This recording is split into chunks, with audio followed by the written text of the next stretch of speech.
ഇറാനിൽ ബോംബാക്രമണം നടത്തിയ ഇസ്രയേലി പൈലറ്റുമാരുടെ ഡ്രോൺ ഓപ്പറേറ്റർമാരുടെയൊക്കെ വിവരങ്ങൾ ഞങ്ങൾക്കറിയാമായിരുന്നു. ടെഹ്റാൻ ഇപ്പോൾ അത് വെളിപ്പെടുത്തിയിരിക്കുകയാണ്.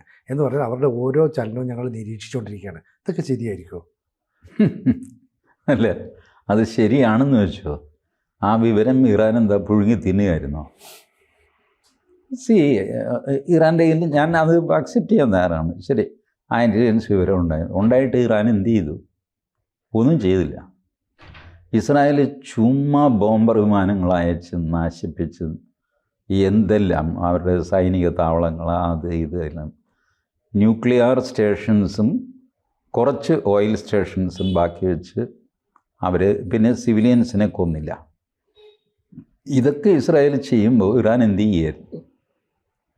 ഇറാൻ്റെ കയ്യിൽ ഈ വിവരം കിട്ടിയിരുന്നെങ്കിൽ തന്നെ ഇറാൻ്റെ കയ്യിൽ വിമാനങ്ങളില്ല. ഇറാൻ ത്രൂ ഔട്ട് യുദ്ധത്തിൽ ശ്രദ്ധിച്ചോ, അവർ മിസൈലാണ് ഉപയോഗിച്ചുകൊണ്ടിരുന്നത്. യുദ്ധവിമാനങ്ങളില്ല എന്ന് അവരുടെ കയ്യിൽ. യുദ്ധവിമാനങ്ങളുണ്ട്. ജാമ്പവാൻ്റെ കാലത്തെ 10-15 കിടപ്പുണ്ട്. അത് പറക്കുമോ പൊങ്ങുമോ ആർക്കും അറിയില്ല. പഴയ എന്തോ അമേരിക്ക ആദ്യമായിട്ടുണ്ടാക്കിയ F സീരീസിലെ സെക്കൻഡ് ടൈപ്പ് അങ്ങനെ എന്തോ ഒരു 3-4 വിമാനങ്ങൾ അതേ ഉള്ളൂ അവരുടെ. അതുകൊണ്ടാണ് അവർ വിമാനത്തിന് ഒരു ഇതും കൊടുക്കാതെ, പ്രാധാന്യം കൊടുക്കാതെ. അവരെല്ലാം മിസൈൽ വെച്ചാണ് ഈ കംപ്ലീറ്റ് ഇസ്രായേലിനെ തിരിച്ചാക്രമിച്ചുകൊണ്ടിരുന്നത്. മിസൈൽ വെച്ചിട്ടാണ്. അവസാനത്തെ ഒരു ആക്രമണം ഖത്തറിലെങ്ങാണ്ട് നടത്തിയല്ല, അതും ഒരു മിസൈലായിരുന്നു. അതെ, മിസൈലാണ് അവരുടെ സ്ട്രെങ്ത്, വേറെ സ്ട്രെങ്ത് ഒന്നുമില്ല. പിന്നെ കാലാൾപ്പടയുണ്ട് അവർക്ക്. അപ്പോൾ ഈ വിവരമെല്ലാം എനിക്ക് അറിയാമായിരുന്നു ആയിരിക്കാം. ബട്ട് അവർക്കൊന്നും ചെയ്യാൻ പറ്റില്ല. ഇസ്രായേലും അത് അവരെടുത്തോട്ടെ എന്ന് വിചാരിച്ച് കാണും. ഈ സർവീലൻസ് നടക്കുന്നുണ്ടെന്ന് ഇസ്രായേലിന് മനസ്സിലായാൽ തന്നെ ഇസ്രായേൽ പറയും അതിൻ്റെ പിന്നാലെ പോകണ്ട. കാരണം അവൻ ഈ വിവരം കിട്ടിയിട്ട് എന്ത് ചെയ്യാനാണ്? ഇപ്പോൾ കഴിഞ്ഞ തവണ നമ്മളുടെ പട്ടാള മേധാവി പറഞ്ഞില്ല, രാഹുൽ ആർ സിംഗ്, പുള്ളി പറഞ്ഞു ഈ DGMO തലത്തിൽ പാകിസ്ഥാനുമായിട്ട് ഞങ്ങൾ ചർച്ച ചെയ്യുമ്പോൾ പാകിസ്ഥാൻ ഞങ്ങളോട് പറഞ്ഞു, നിങ്ങളുടെ ഇന്ന വിമാനങ്ങൾ ഇന്ന സ്ഥലത്ത് കിടപ്പുണ്ട്, അനാവശ്യമായ പ്രശ്നം ഉണ്ടാക്കരുത്, ഞങ്ങൾക്കിതെല്ലാം അറിയാം. അപ്പോൾ ഈ വിവരം പാകിസ്ഥാന് കൊടുത്തത് ആരാ? ചൈനയാണ്. ചൈന നമ്മളെ കംപ്ലീറ്റ് മൂവ്മെൻറ്റ് വാച്ച് ചെയ്യുന്നുണ്ടായിരുന്നു. ലൈവായിട്ട് ലൊക്കേഷൻ വേണ്ട വിവരങ്ങളൊക്കെ പാകിസ്ഥാന് കൊടുക്കുന്നുണ്ടായിരുന്നു. ബട്ട് ഞങ്ങൾ അനങ്ങിയില്ല. ചൈന ഇത് മോണിറ്റർ ചെയ്യുന്നുണ്ടെന്നും പാകിസ്ഥാന് കൊടുക്കുന്നുണ്ടെന്നും ഉള്ള വിവരം ഞങ്ങൾക്കറിയാം. ബട്ട് ഞങ്ങൾക്ക് അതൊരു പ്രശ്നമല്ല. ശരി, പാകിസ്ഥാൻ അറിയാമെന്ന് വെച്ചു, അതുകൊണ്ട് എന്താ? ഇതായിരുന്നു ഈ ഇന്ത്യൻ പട്ടാളക്കാരുടെ ചിന്ത. അവനറിയാം, അതുകൊണ്ട് എന്താ? അവനൊരു ചുക്കും ചെയ്യാൻ സാധ്യമല്ല.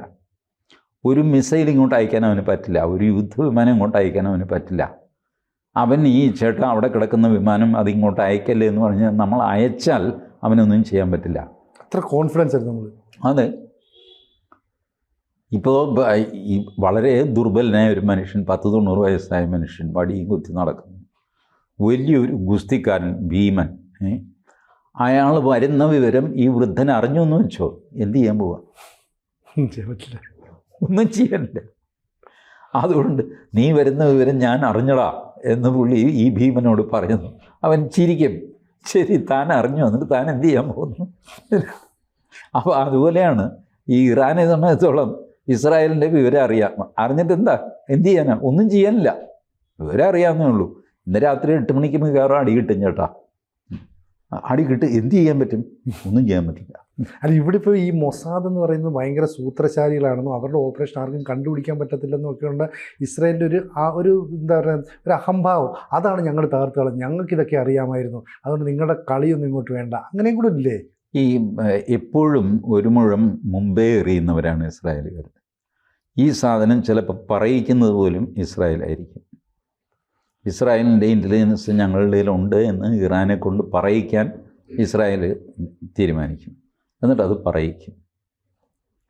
ഇസ്രായേലിൻ്റെ ചാരപ്പണി വലിയ അത്ഭുതകരമായ ചാരപ്പണിയാണ് അവരുടെ.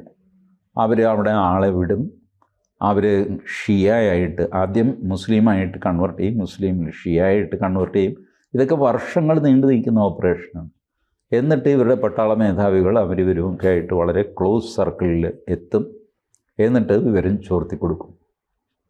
ഈ മൊത്തം പ്രക്രിയയ്ക്ക് ചിലപ്പോൾ 20-25 വർഷം എടുത്തു എന്ന് വരും. They don't care. അവർ വളരെ നേരത്തെ പ്ലാൻ ചെയ്യുന്നതാണ്. ഇന്നതുപോലെ സംഭവിച്ചു കഴിഞ്ഞാൽ എന്തു ചെയ്യും? അവർ ആലോചിക്കും. ചൈന എന്തെങ്കിലും കാരണവശാൽ ഒരു ഇൻ്റർകോണ്ടിനെൻ്റൽ ബാലിസ്റ്റിക് മിസൈൽ ഇസ്രായേലിലേക്ക് അയക്കുന്നു, എന്തു ചെയ്യും? അപ്പോൾ അതിനുള്ള സംവിധാനം ഇപ്പം തന്നെ അവർ ഒരുക്കും.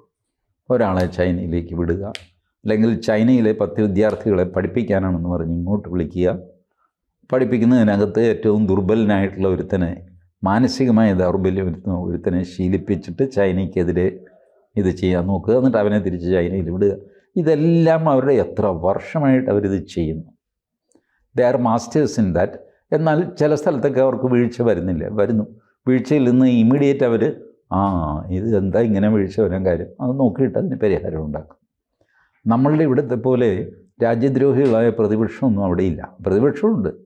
നെതന്യാഹുവിനെ കിട്ടിയാൽ തിന്നാനുള്ള ദേഷ്യം വേണ്ടി നെതന്യാഹുവിന് ഈ അഴിമതി ആരോപണമൊക്കെ ഉള്ള ആളാണ് നെതന്യാഹു. ബട്ട് ഡിഫൻസിൻ്റെ കാര്യത്തിൽ അവർ ഒറ്റക്കെട്ടായിട്ട് നിൽക്കും, പ്രതിപക്ഷവും ഭരണകക്ഷിയല്ല. അതാണ് അവരുടെ ഗുണം. അപ്പോൾ അതുകൊണ്ട് ഇപ്പോൾ ഈ യുദ്ധവും കഴിഞ്ഞ് എല്ലാം കഴിഞ്ഞിട്ട്, യുദ്ധം ഇപ്പോഴും തീർന്നിട്ടില്ല. ഇറാൻ്റെ തീർന്നു, പക്ഷേ ഇസ്രായേൽ ഇപ്പോഴും ലെബനിൽ അവിടെ അടിക്കുന്നു, ഇവിടെ അടിക്കുന്നു, എപ്പോഴും അവർ അടിയിലാണ്. അപ്പോൾ അങ്ങനെ ഇരിക്കുമ്പോഴാണ് ഇറാൻ ഈ വിവരം പുറത്തു പറയുന്നത്. ഞങ്ങൾക്കിതൊക്കെ അറിയാമായിരുന്നു എന്നുള്ള ഒരു പ്രയോജനശൂന്യമായ വിവരമാണ് ഇറാൻ ഇപ്പോൾ പുറത്തു വിട്ടിരിക്കുന്നത്. അല്ല, ഈ പൈലറ്റുമാരുടെ വിവരമൊക്കെ അറിയാമെന്ന് പറഞ്ഞാൽ ഒരു പക്ഷേ ഇറാനെ സപ്പോർട്ട് ചെയ്യുന്ന, അല്ലെ ഇറാനിൽ അനുകൂലികളായ ആളുകൾ പല രാജ്യങ്ങളുണ്ടാവില്ലേ, അവർ ഈ പറയുന്ന ഓപ്പറേറ്റ് ചെയ്യുന്നത് ഇവരാണെന്ന് അറിഞ്ഞാൽ ഒരു പക്ഷേ എന്തെങ്കിലും തരത്തിലുള്ള ആക്രമണം അവർക്ക് നടത്തിയാലോ, അങ്ങനെ ഒരു സാധ്യത കണ്ടു. അങ്ങനെ ഈ പലവിധ കാൽക്കുലേഷനിലാണ് ഇത്തരം വാർത്തകളൊക്കെ ലീക്ക് ചെയ്യുന്നത്. ലീക്ക് ചെയ്ത് വരുന്ന വാർത്ത സത്യമാണോ എന്ന് അറിയാൻ നമുക്ക് യാതൊരു മാർഗവുമില്ല. സത്യമാകാം, അല്ലെങ്കിൽ മനഃപൂർവ്വം പ്ലാൻ ചെയ്യുന്നൊരു വാർത്തയാകാം. ഇതൊക്കെ പിന്നീട് നടക്കുന്ന സംഭവങ്ങൾ വരുമ്പോഴാണ് നമുക്ക് മനസ്സിലാകുന്നത്, കഴിഞ്ഞ വർഷം ഇവന് ഈ വാർത്ത പുറത്തു വിട്ടത് ഇതിനു വേണ്ടിയിട്ടായിരുന്നു എന്ന് മനസ്സിലാകുന്നത്. അപ്പോൾ അങ്ങനത്തെ ഈ സ്പൈ സാമ്രാജ്യമാണ്. അതിനകത്ത് സത്യം പറയുന്ന ആരുമില്ല. സത്യമാണ് നമ്മൾ വിചാരിക്കുന്നവനായിരിക്കും ഏറ്റവും വലിയ കള്ളം പറയുന്നവൻ. ഇതൊക്കെയാണ് അതിൽ നടക്കുന്നത്. അപ്പോൾ ഇറാൻ ഇപ്പോൾ ഈ സാധനം പുറത്തു വിട്ടതിൻ്റെ പർപ്പസ് എന്താണെന്ന് കുറച്ച് കാലം കഴിയുമ്പോഴേ നമുക്ക് മനസ്സിലാവുള്ളൂ. ഇസ്രായേൽ അതെങ്ങനെ എടുത്തതാണ്. ഞാനിപ്പോഴും സംശയിക്കുന്നത് ഇസ്രായേൽ ഇറാനെ കൊണ്ട് ഇത് പറയിച്ചതാണെന്നാണ്. ഈ ഒരു സംശയം നോക്കിയാൽ ഇപ്പോൾ ഇവരുടെ പേര്, റോൾ നമ്പർ, അല്ലെങ്കിൽ അവിടുത്തെ ഏത് ബേസിലാണ് ഇന്ന വിമാനം കിടക്കുന്നത്, ഈ കാര്യങ്ങളെല്ലാം കൃത്യമായിട്ട് ഇങ്ങനെ പറയുന്നുണ്ട്. അത് തെറ്റാണെങ്കിൽ ഇസ്രായേലിൽ നിശ്ചയിച്ചോ പറയും ഇതൊക്കെ തെറ്റാണ്, ഇതൊന്നും അല്ല. ഇസ്രായേൽ അതൊന്നും ചെയ്യാറില്ല. ഇസ്രായേൽ നിഷേധിക്കാറുമില്ല, പേരെടുക്കാറുമില്ല. ഇസ്രായേൽ ഒരു കാര്യം ചെയ്തു കഴിഞ്ഞാൽ പലപ്പോഴും ഒരു 2 മാസമൊക്കെ കഴിഞ്ഞിട്ട് അത് ഞങ്ങളാണ് ചെയ്തതെന്ന് അവർ പറയാറുള്ളൂ. സംഭവം നടന്നതിന് ശേഷം. പിന്നെ ഈ യഹ്യ സിന്നറിനെ കൊന്നിട്ട് എത്ര ദിവസം കഴിഞ്ഞിട്ട് കൊന്ന വിവരം എല്ലാവരും ഒക്കെ അറിഞ്ഞു, ഇസ്രായേൽ ആണെന്ന് എല്ലാവരും അറിഞ്ഞു. പക്ഷേ ഇസ്രായേൽ അത് സമ്മതിച്ചില്ല. ഇസ്രായേൽ അതിനെപ്പറ്റി ഒരു കമൻറ്റും പറഞ്ഞില്ല. 2-3 ആഴ്ച കഴിഞ്ഞിട്ടാണ് യെസ് വി ഡിഡ് ദാറ്റ് എന്ന്. അതാണ് ഇസ്രായേലിൻ്റെ സ്വഭാവം. ഒരു കാര്യം അവർ തോറ്റ കാര്യവും അവർ ജയിച്ച കാര്യവും ഉടൻ തന്നെ അവർ പറയില്ല. They will keep it pending. ഒരു അപ്രോപ്രിയേറ്റ് സമയത്ത് അവരങ്ങ് പറയും. ഇപ്പോൾ ഇറാൻ്റെ നീക്കത്തിന് പിന്നിൽ എന്തെങ്കിലും രഹസ്യമോ അതായത് നിഗൂഢതയൊക്കെ ഉണ്ടെങ്കിൽ ഇനി വരും ദിവസങ്ങളിൽ അതിൻ്റെ ചുരുൾ അഴിയുമായിരിക്കും അല്ലേ? തീർച്ചയായിട്ടും. ഇപ്പോൾ ഇറാൻ സൈലൻ്റ് ആയിട്ടിരിക്കുകയാണ്.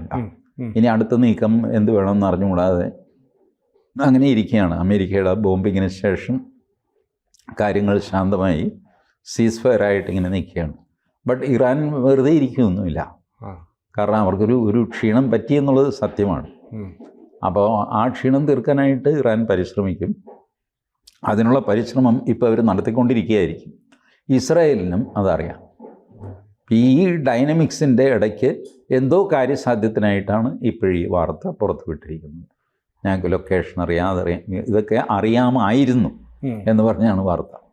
അറിയാമെന്നല്ല, അന്നേ ഞങ്ങൾക്ക് അറിയാമായിരുന്നു. അപ്പോൾ അതിൻ്റെ പുറകിലൊരു പർപ്പസ് ഉണ്ടാവും. കൂടുതൽ വാർത്തകളും വിശേഷങ്ങളും നിങ്ങളിലേക്ക് എത്താൻ ABC മലയാളം സബ്സ്ക്രൈബ് ചെയ്യുക, ബെൽ ബട്ടണും അമർത്തുക.